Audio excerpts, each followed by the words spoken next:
Au large de la côte est de l'Australie, une île miraculeuse constituée uniquement de sable.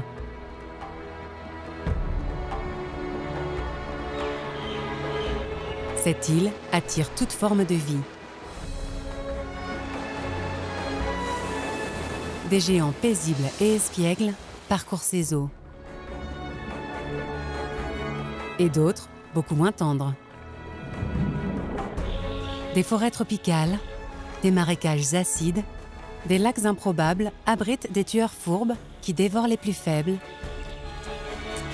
et s'entre-dévorent. Un lieu difficile à dominer. Un lieu de lutte incessante. La vie s'accroche contre toute attente à cette île de sable, sans cesse mouvante. L'île Fraser.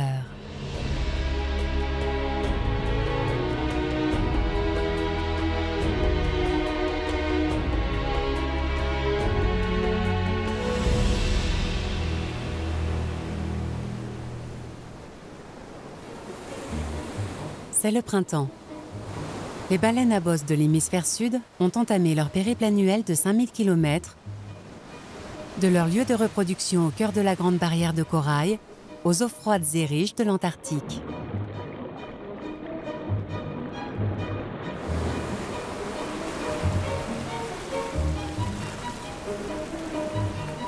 En chemin, énormément de mères accompagnées de leurs nouveau-nés font un petit détour par les eaux paisibles de l'île Fraser.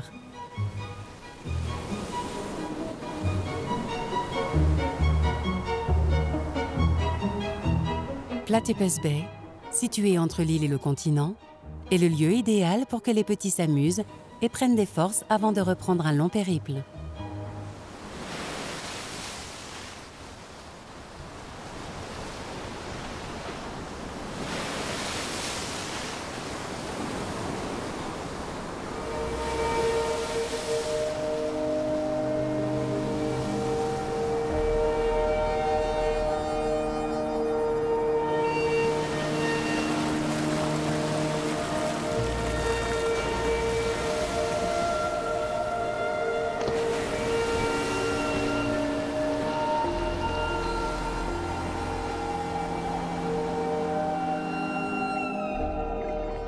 La baie n'est pas assez profonde pour les mâles qui parfois les accompagnent pour s'accoupler.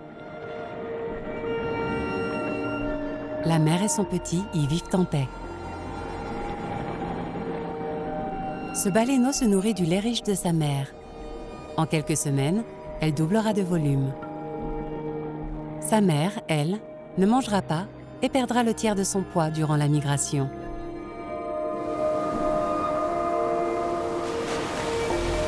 Les baleines s'envoient des messages en frappant l'eau de leurs nageoires et de leur queue. Il s'agit là d'un moyen de communiquer à courte distance. Elles émettent un chant pour les dialogues longue distance. Au large, les mâles poursuivent leur route en chantant. Les femelles, elles, restent silencieuses. Ces chants complexes sont propres à cette population de baleines. Ils peuvent durer des heures et être entendus à des kilomètres de distance.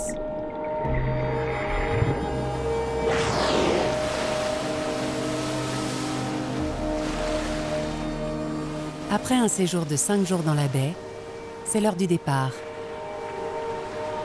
Le petit voyagera dans le sillage de sa mère.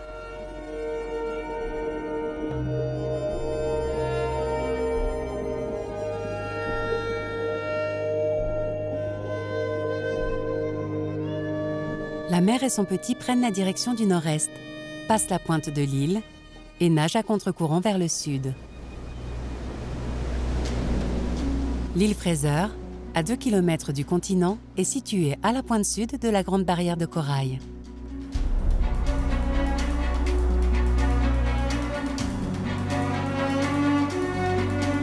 L'île a commencé à naître il y a des centaines de milliers d'années. Les cours d'eau ont charrié des sédiments de la côte dans l'océan.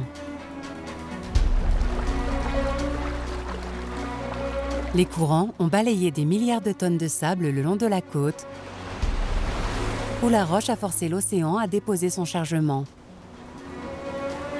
Finalement, une immense île de sable est sortie des vagues. Aujourd'hui, l'île Fraser est longue de 120 km et large de 22 km. Certaines de ces dunes sont hautes de 240 mètres. Le peuple aborigène l'appelle Kagari, c'est-à-dire paradis.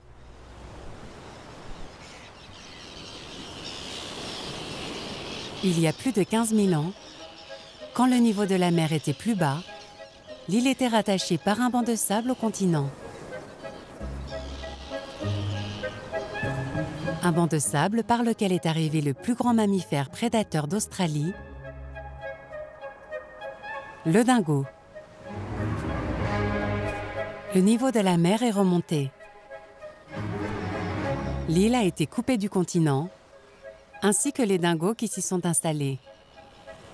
Sans possibilité de croisement avec les chiens domestiques, la lignée de dingos présente sur l'île Fraser est restée pure.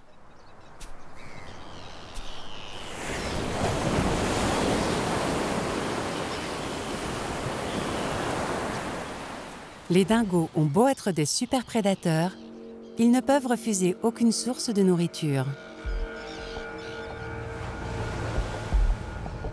Sur la côte Est, une baleine dont la migration à peine commencée a pris fin constitue une occasion en or.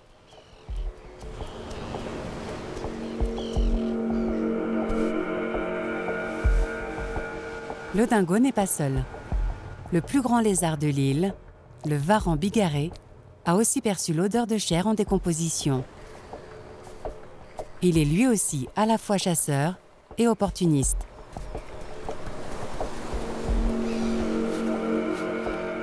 Mais le dingo chasse aussi le varan bigarré.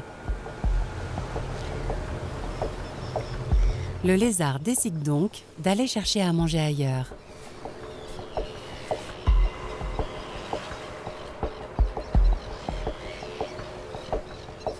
La partenaire du dingo le rejoint près de la carcasse. Il s'agit du couple alpha de la meute.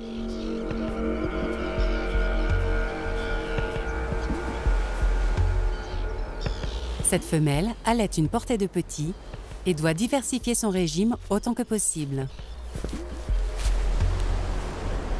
Cette énorme offrande est difficile à éplucher.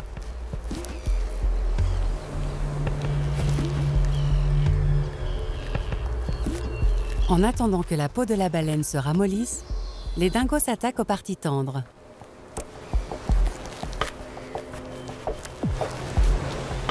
Le couple dominant est occupé à la carcasse. Les autres membres de la meute restent à distance. Il y a des douzaines de meutes sur l'île. Chaque meute, qui compte une douzaine de membres, est dominée par un couple alpha.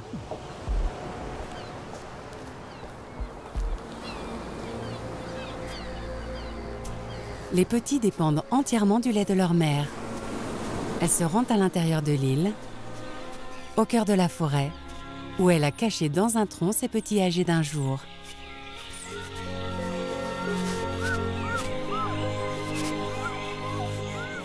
Contrairement aux chiens, le dingo ne se reproduit qu'une fois par an.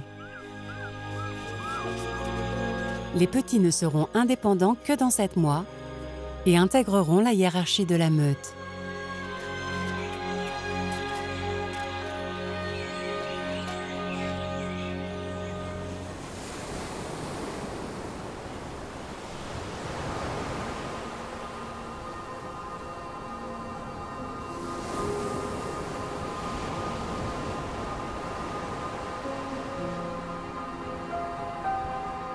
Sur le littoral, cet aigle de mer peut, grâce à sa vue perçante, repérer une proie depuis le ciel.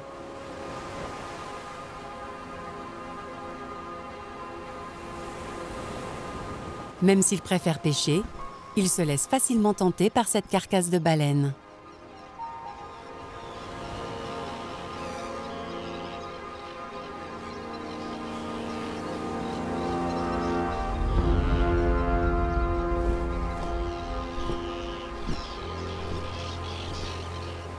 La carcasse attirera les animaux jusqu'à ce qu'elle soit nettoyée ou emportée par l'océan. Même un milan siffleur viendra en profiter.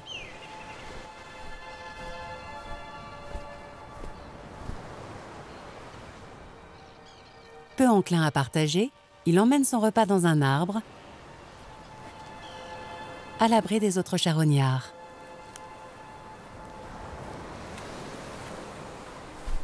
En bas, le pluvier à tête rousse s'avance prudemment. Les milans siffleurs préfèrent chasser. Les oiseaux du littoral font de belles proies. De minuscules invertébrés et des algues vivent dans le sable humide. Une véritable source de nourriture. Il passe la plupart de son temps à fouiller ainsi le sable.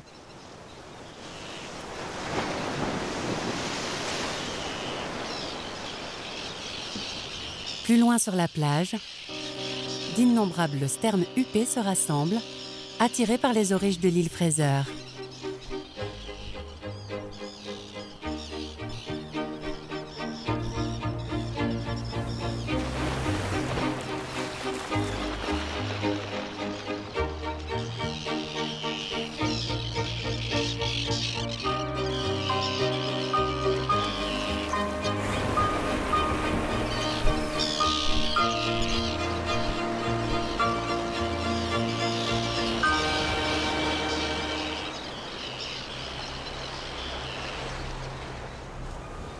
L'océan est relativement calme. Mais la côte orientale de l'île est très exposée au vent dominant.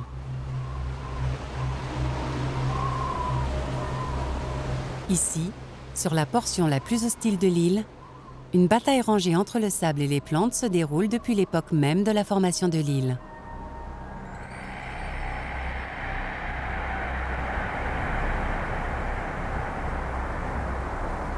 S'il n'y avait pas les plantes pour fixer les dunes, le sable serait emporté et laisserait place à un lieu aride.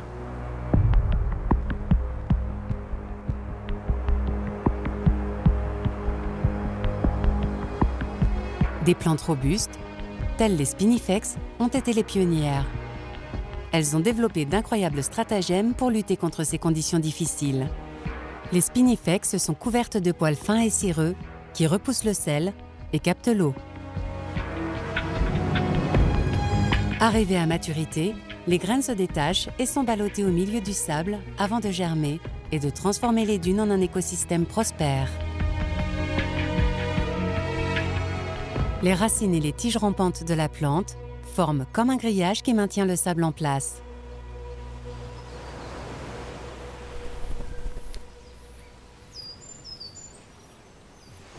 Une fois stabilisées, les dunes de sable peuvent abriter les nids des guêpiers arc-en-ciel.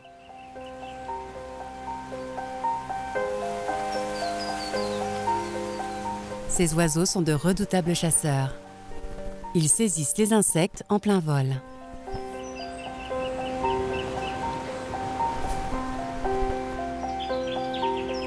Ce couple s'est formé pour la vie. Il revient chaque année au printemps pour se reproduire.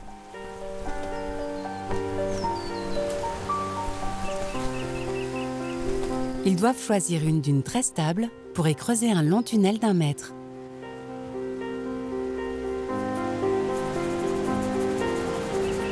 C'est la femelle qui fait le gros des travaux. Ces deux oiseaux sont si expérimentés que leur terrier de l'année précédente est encore intact. Cela leur fera gagner du temps. Il leur suffit de quelques réparations pour obtenir un nid douillet prêt à accueillir la couvée.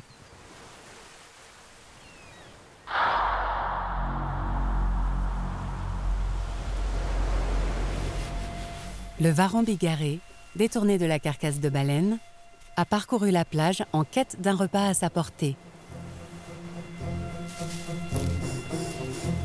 Des œufs d'oiseaux. Il hante les dunes à la recherche de terriers fragiles.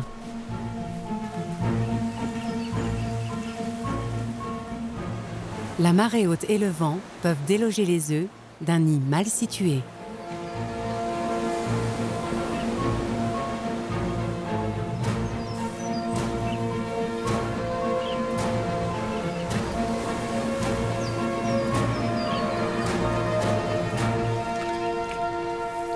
Pour le varan, c'est une vraie chance.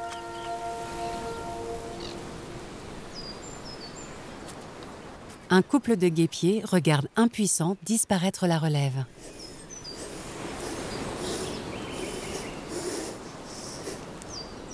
Les guêpiers expérimentés, avec leur nid solide et bien situé, ont peu à craindre. Leurs œufs pourront éclore hors de portée, même du plus déterminé des varans.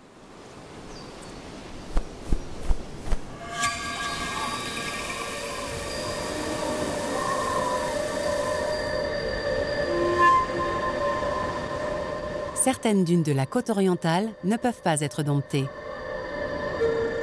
Sous les assauts du vent, le sable de l'île crée des dunes qui ne cessent d'avancer dans les terres. Les vents dominants soufflent de l'est.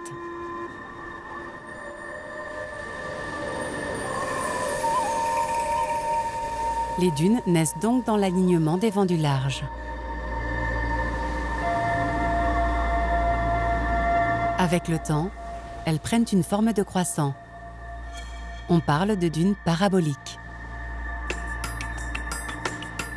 Des lacs se forment souvent à l'abri de ces formations de sable.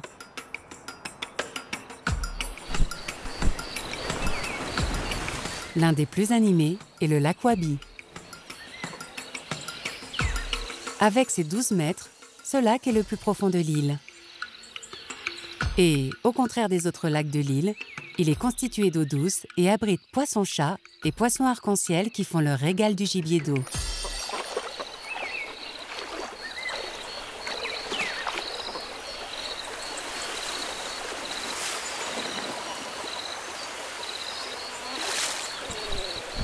Les cormorans viennent plonger dans ce lac pour y trouver à dîner.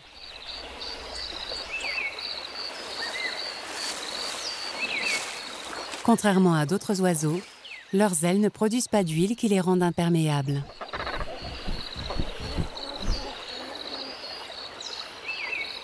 Mais leurs plumes sont dotées de structures microscopiques qui repoussent l'eau.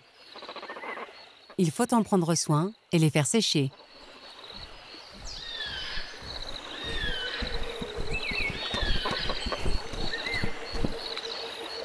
Mais parfois, la nature n'est pas très clémente.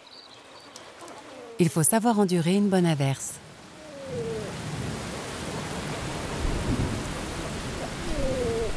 L'eau de pluie qui tombe sur l'île Fraser s'infiltre dans le sol jusqu'à une immense nappe phréatique.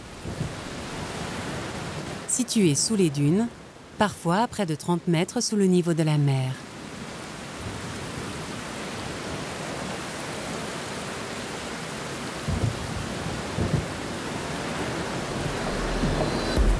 Cette nappe alimente le lac Wabi.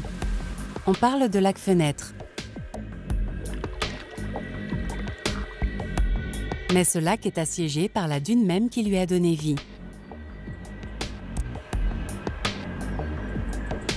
Le lac Wabi est grignoté par le sable au rythme de 2 mètres par an. Dans une centaine d'années, le sable aura recouvert le lac.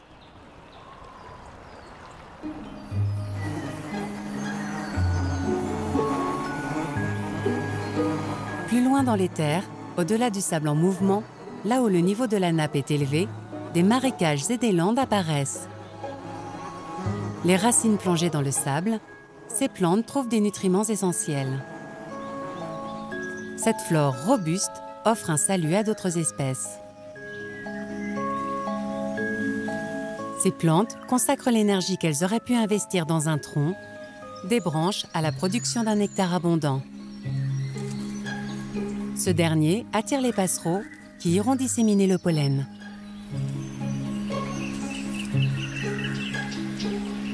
Le nectar est extrêmement demandé. Les oiseaux se querellent pour défendre leur territoire.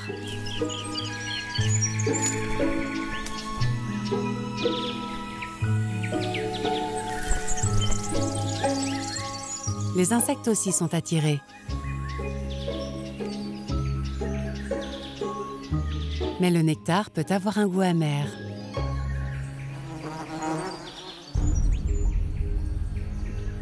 Sur la lande, pousse un carnivore rusé. Cette plante, le drosera, déploie ses feuilles couvertes de ce qui semble être un irrésistible nectar. Mais ces gouttes gluantes contiennent des enzymes qui digèrent la chair. Le malheureux insecte, qui se laisse tenter par ce festin, se retrouve rapidement englué et destiné à finir en sirop.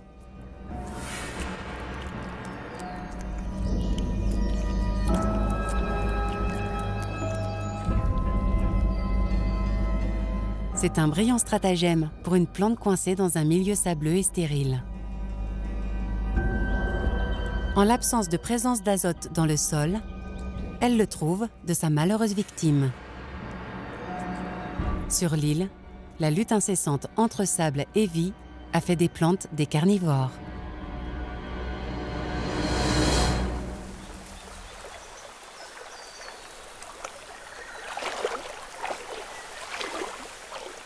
Le jabiru, la seule cigogne d'Australie, vit à la marge de ces régions marécageuses en quête de grenouilles, de poissons et d'autres délices cachés dans les roseaux.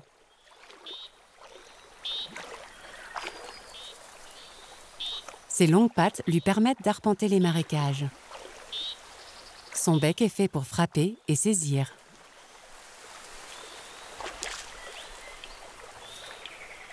Les porphyrios ont une autre approche. Ils se fraient un chemin dans les roseaux à l'aide de longs doigts prêts à saisir tout ce qui se mange. Ces longs doigts leur permettent aussi de garder l'équilibre durant l'accouplement.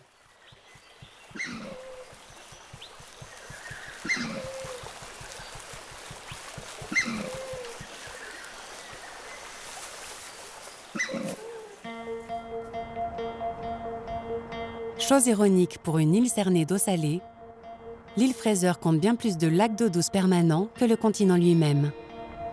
On en dénombre plus d'une centaine. Mais ces lacs n'abritent pas tous de la vie. Certains sont très acides. C'est dû aux tanins issus de la décomposition de la végétation. Mais, chose étonnante, on y trouve certaines des créatures les plus fragiles.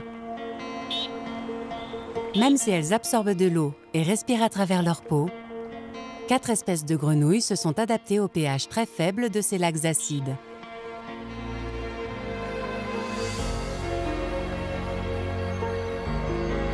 En l'absence de rivaux ou de prédateurs qui ne tolèrent pas cette acidité, elles prospèrent.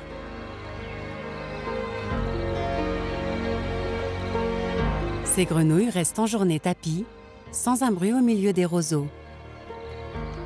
Le soir, elles prennent de la hauteur pour chanter.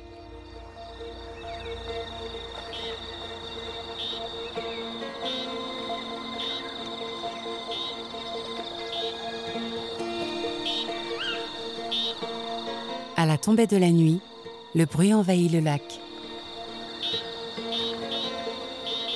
Cela attire l'attention des prédateurs nocturnes. Cette grenouille mâle a trouvé un promontoire depuis lequel il chante sa sérénade. Amplifiés grâce à un sac vocal, ses appels résonnent tout autour de l'eau. Les femelles ne sont pas les seules à le remarquer. Le serpent brun arboricole, surnommé serpent-tigre, est sensible aux vibrations de ses appels.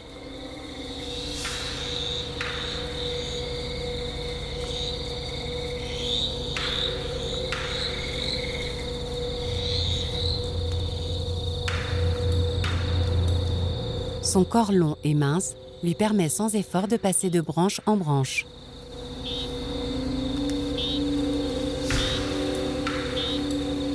Il se fie à sa vue et goûte l'air pour détecter une proie.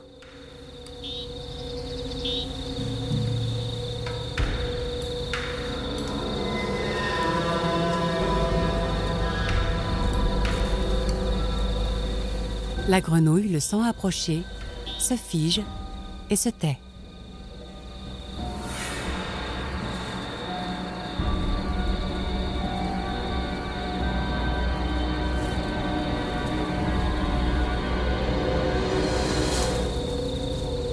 Bien que doté d'une vue performante, le serpent a raté une occasion. il devra aller chercher ailleurs.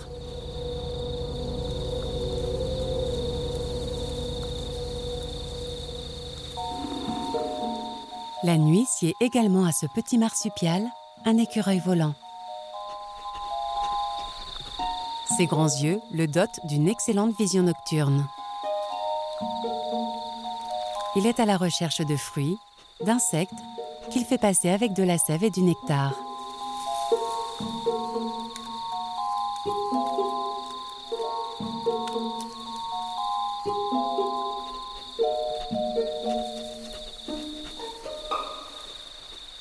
Son voisin, légèrement plus petit, le phalangé volant est aussi de sortie. Ces deux espèces sont parfaitement adaptées à la vie des cimes, à l'abri des prédateurs qui rôdent aux pieds. Des membranes élastiques situées de chaque côté du corps leur valent le surnom de planeurs. Au premier signe de danger, ces minuscules parachutistes se lancent dans le vide et contrôlent le vol et l'atterrissage avec une extraordinaire précision.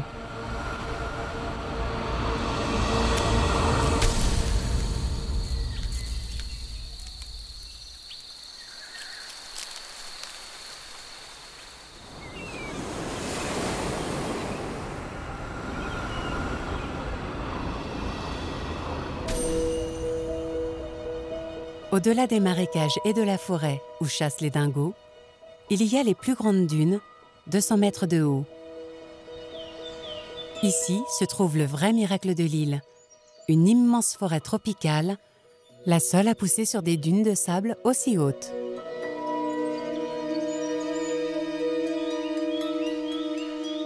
Généralement, ces forêts ne poussent que sur la terre. Ici, certaines plantes sont des vestiges de l'ère des dinosaures.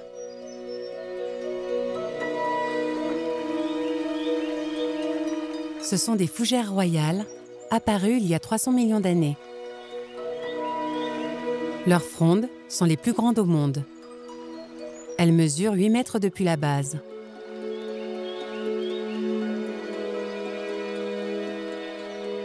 Elles étaient présentes avant que l'Australie ne soit séparée du supercontinent, le Gondwana. On en trouve quelques-unes encore sur le continent, mais c'est au cœur de l'île Fraser qu'elles sont les plus belles.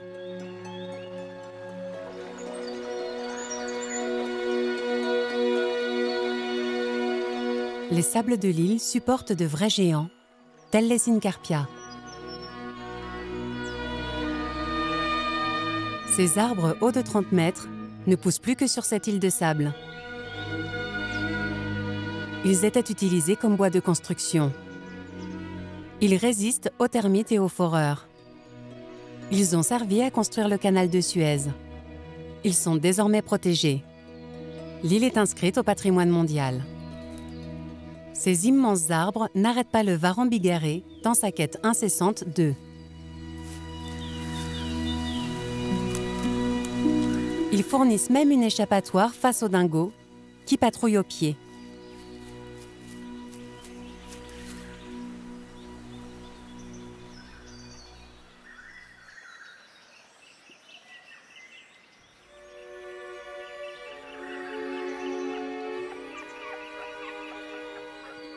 Les arbres tombés offrent un abri idéal à certains animaux de l'île.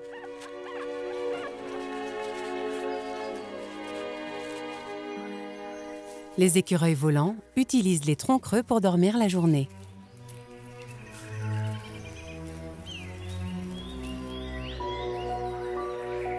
Ces géants finissent par pourrir, apportent des nutriments au sol et aident ainsi cette forêt surprenante à survivre.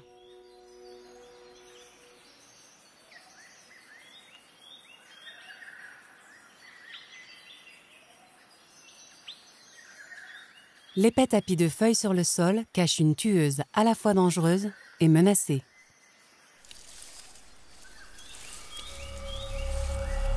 La vipère de la mort a développé une brillante stratégie de chasse.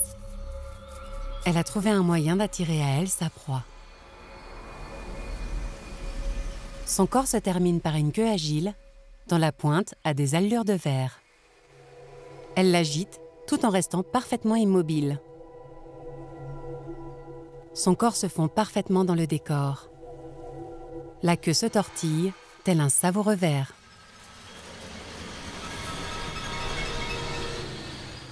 Ce leurre caudal, ce mimétisme mortel constitue une arme de choix. Le 5, qui se laisse berner, est perdu. La vipère frappe avec une extrême précision avant d'injecter son venin mortel. C'est le serpent le plus vif au monde. Mais cette tueuse rusée vit des moments difficiles. Elle est en voie de disparition sur le continent. Et elle est victime du crapaud-buffle. Introduit en Australie dans les années 30 pour réguler le nombre d'insectes, il est devenu un véritable fléau. Le crapaud-buffle est un vrai cauchemar. Ils prolifèrent facilement et ont peu de prédateurs. Ils mangent absolument tout ce qui se présente et ceux qui tentent de les manger sont empoisonnés, y compris la vipère de la mort. Malgré la présence de ce crapaud, les vipères s'en sortent mieux ici sur l'île Fraser en raison de la chimie de l'habitat. Les lacs et les marécages sont pour la plupart trop acides pour que le crapaud y survive. Un autre serpent réussit à réguler le nombre de ces crapauds.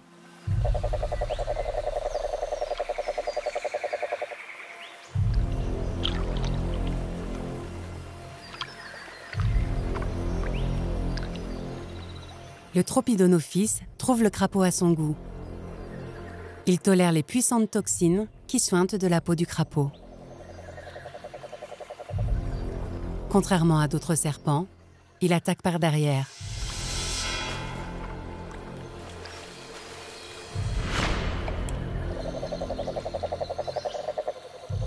Il évite ainsi largement les glandes chargées de poison.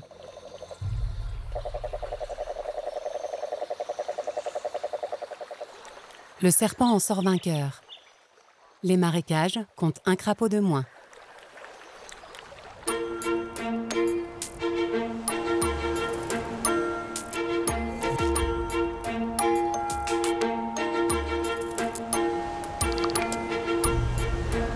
Certains lacs de l'île se situent à près de 245 mètres au-dessus du niveau de la mer, loin de la nappe phréatique.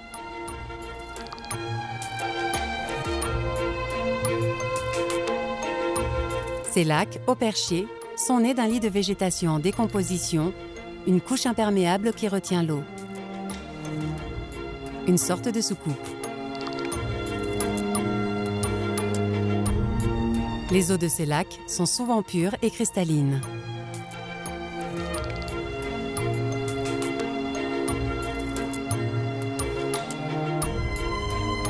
Voici les eaux scintillantes et les plages blanches du lac Mackenzie. C'est l'un des derniers lacs que l'on rencontre avant de redescendre à nouveau vers le littoral ouest plus protégé.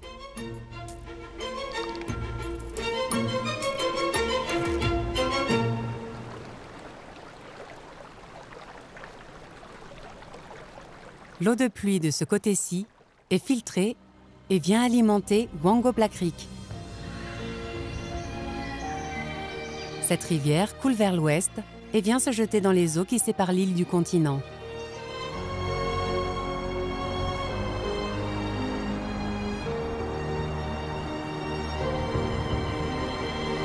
Ici, l'île se montre différente. Un milieu serein, protégé des turbulences des vents et des vagues. Un habitat qui vit au rythme lent des marées. Le littoral occidental profite du limon et des nutriments charriés par les rivières.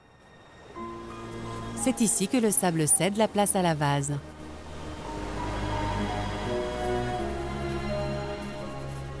Avec le flux et le reflux de l'océan, des richesses se dévoilent puis disparaissent.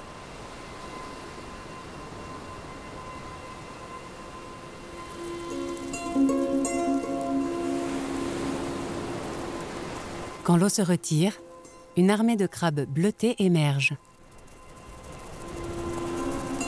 Mais ces crabes défient les conventions. Il marche droit et pas de côté. En avançant, il passe au crible le sable, à la recherche de nourriture.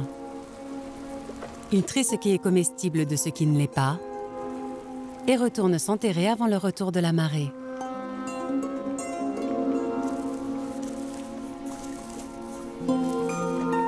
Ils creusent le sable avec leurs pinces.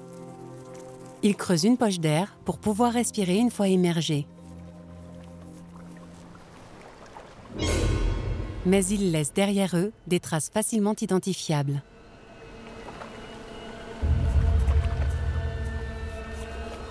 Le courlis est à l'affût.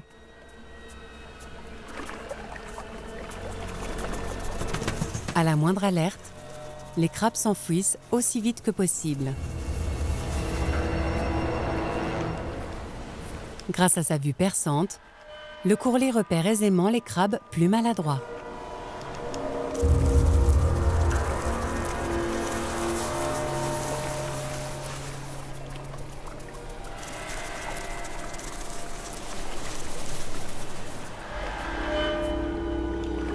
Il plonge dans le sable, son bec recourbé vers le bas,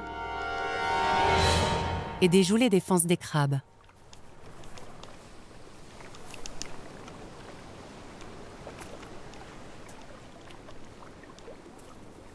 Ce ne sont pas les seuls à chasser le crabe. Les eudychnèmes des récifs se joignent au festin et dévorent les crabes avant le retour de la marée.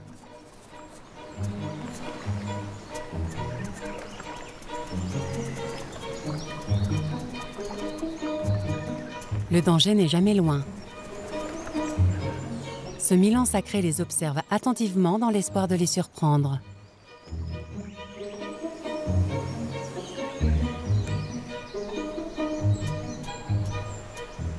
Le bois flotté sur la plage offre aux eudychnèmes un excellent abri.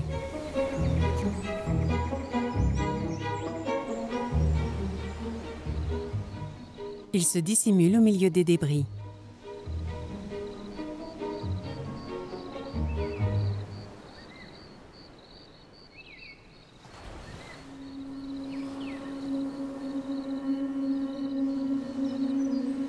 La côte ouest offre un environnement idéal pour les plantes les plus robustes qui tolèrent le sel. La mangrove. Les énormes racines permettent un ancrage solide au milieu de la vase.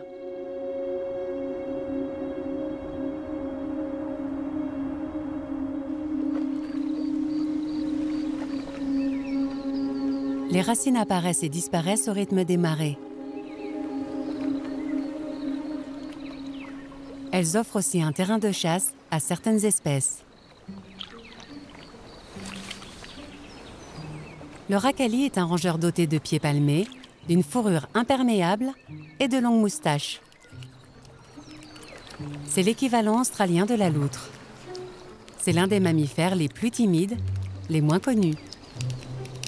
Il est difficile de l'apercevoir.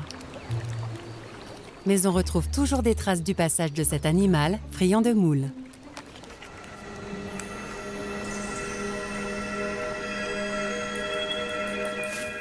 Il sait se faire discret quand il se sent menacé. Et ce crocodile de mer représente une menace.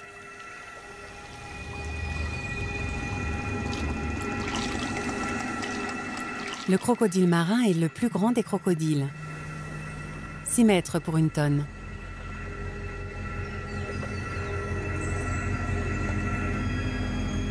Il hante les rivières et leurs embouchures et chasse également dans l'océan. Il faut à peine une journée à ce grand prédateur pour aller du continent aux riches mangroves de l'île.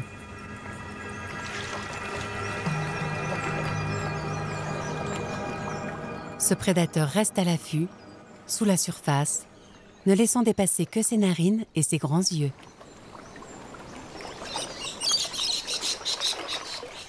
Il mange tout ce qui passe à portée de mâchoire.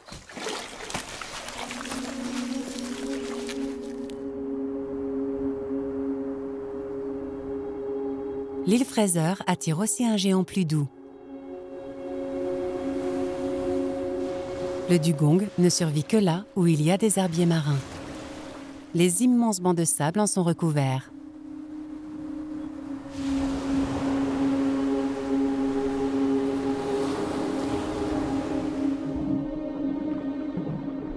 Cette femelle vient ici avec ses semblables. Ses os lourds lui permettent de se maintenir au fond pour brouter les plantes aquatiques.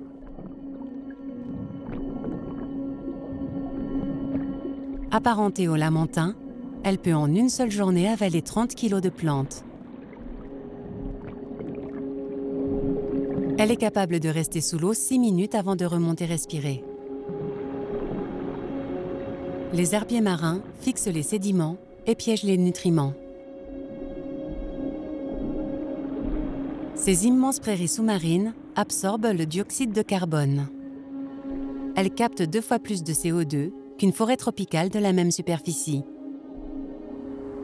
Un hectare de plantes aquatiques peut capter 30 millions de tonnes de CO2 chaque année et produire 98 000 litres d'oxygène par jour, de quoi faire vivre près de 200 personnes.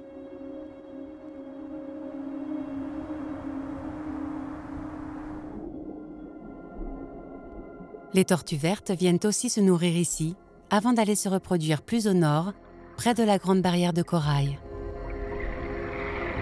Vers la fin du printemps, elles quittent les eaux peu profondes et se rendent à la pointe nord de l'île. Il s'agit là d'un des lieux de reproduction les plus importants du Pacifique pour la tortue verte, et les prédateurs le savent.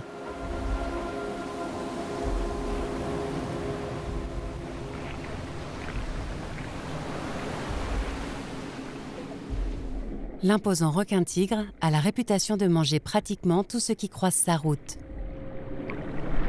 Mais il est surtout friand des grandes tortues. Une fois la tortue tuée, le requin-tigre mange les parties les plus accessibles, les nageoires.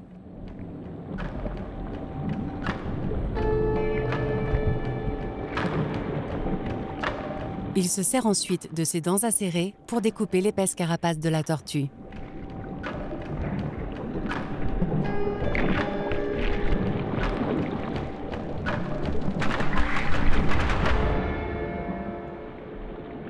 Mais les tortues vertes se sont adaptées et passent peu de temps à la surface où elles sont exposées. Elles préfèrent retenir leur souffle et gagner les fonds marins, plus sûrs.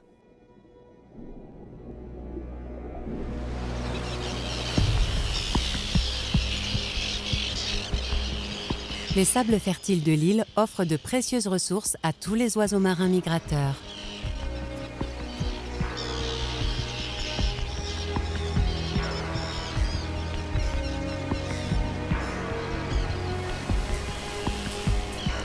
La barge rousse se prépare pour l'un des voyages les plus incroyables du règne animal.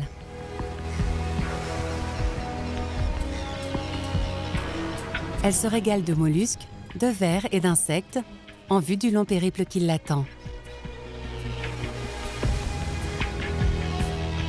D'ici le départ de la migration, les réserves de graisse représenteront plus de la moitié de son poids. Elles lui fourniront une énergie précieuse. Elle s'embarque pour la plus longue migration sans escale.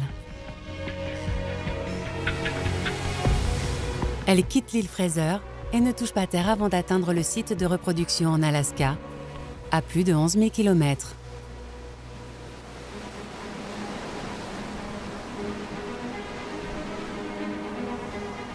De la côte orientale balayée par les vents, en passant par les dunes mouvantes, les lacs paisibles, les immenses forêts enracinées dans le sable, jusqu'aux prairies sous-marines à l'ouest, l'île Fraser mérite son nom aborigène. Kagari, qui signifie paradis.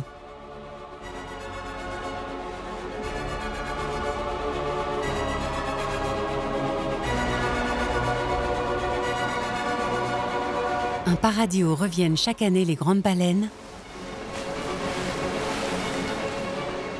qui qui abrite la lignée la plus pure de dingos, où plantes et animaux ont trouvé une façon de survivre,